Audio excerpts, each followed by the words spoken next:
When Joe Biden finally announced his 2024 re-election bid last week, he might have expected a pretty easy go of it. After all, he's an incumbent, probably a glide path to the nomination. But instead, what he found was that nearly one-third of his party is aligned against him. 20% of Democrat voters are now lining up behind Robert Kennedy Jr. Now, that's a stunning showing for a candidate who has no real campaign operation. And even poor old Marianne Williamson, she has nearly 10% of the vote. So things are so unsettled, right? You would think that this is going to be a real robust debate season coming up for the party of democracy, right? Some of my progressive friends who would like to live in a fantasy land, they need to come back to reality. Yeah. And the reality is this. The sitting president of the United States of America is a Democrat that would like to run for re-election, so much so that he has declared a re-election campaign. Right. In that case, the Democratic National Committee will not facilitate a primary process. There will be no debate stage for Bobby Kennedy, Marianne Williamson, or anyone else. Now, that's not just some random pundit. That's a former senior advisor to Biden who seamlessly transitioned to the administration's press office at MSNBC. Joining us now, Glenn Greenwald. We've missed him, Pulitzer Prize-winning independent journalist. Glenn, great to see you tonight. That was a wild comment. I was in the gym and I, flipped on all the cables and I'm watching, and I said, wait a second. Did she just say that? And it was so brazen. Like, don't even think there's going to be a debate. What do we make of this? Even if you look at it from the perspective of, say, like some party apparatchik, which she is, even though she now wears a journalism hat at MSNBC, if you see polling data showing that 30% of the party is ready to back another candidate, as you say, even ones who have no campaign operation yet, that shows a lot of concern and dissatisfaction with Joe Biden. You would think if you have any respect for your voters, the last thing you would do them is to tell them, you're just going to have to swallow this. There'll be no debating, no dissent, no opposition from you. You're going to sit there and silently and take it. And yet that is their messaging because they believe, and I think with good reason, that Democrats at the last minute always snap into line.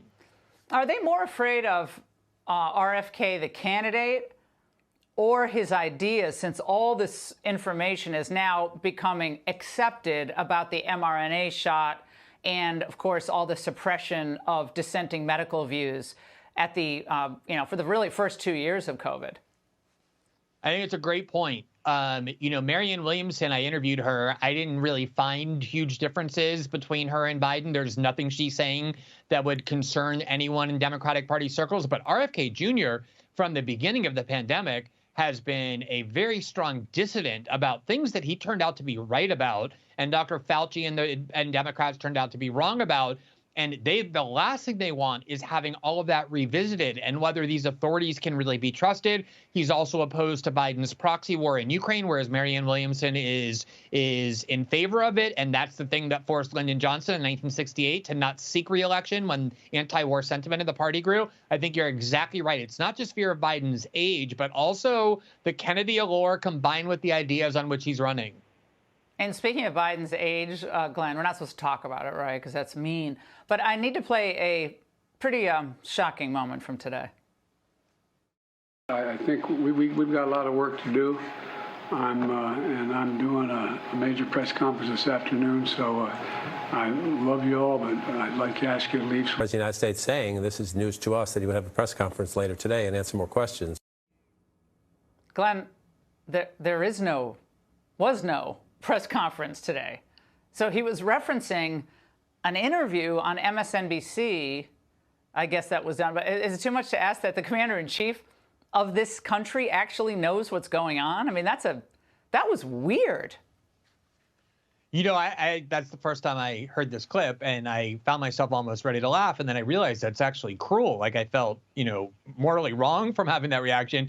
I think it's almost like a form of elder abuse. It really is. Let me just make this one point, Laura. Even though, as you say, they try and make this taboo, I wrote an article in 2017 documenting the fact that, or 2018, that the people who first raised the issue of Biden's cognitive decline were Democratic Party insiders scared that he would win the nomination because of his name recognition from being at Obama's side for 8 years. They were the ones who went around trying to warn everybody he's not well. He's not, anything like what he was. His brain is declining. And then as soon as he got the nomination, they turned around and said, how dare you raise questions about his cognitive faculties? And that was 5 years ago. So imagine how much worse it is now and how much worse it'll be again in 2024. Glenn, thank you. We'll be covering all aspects. Great to see you.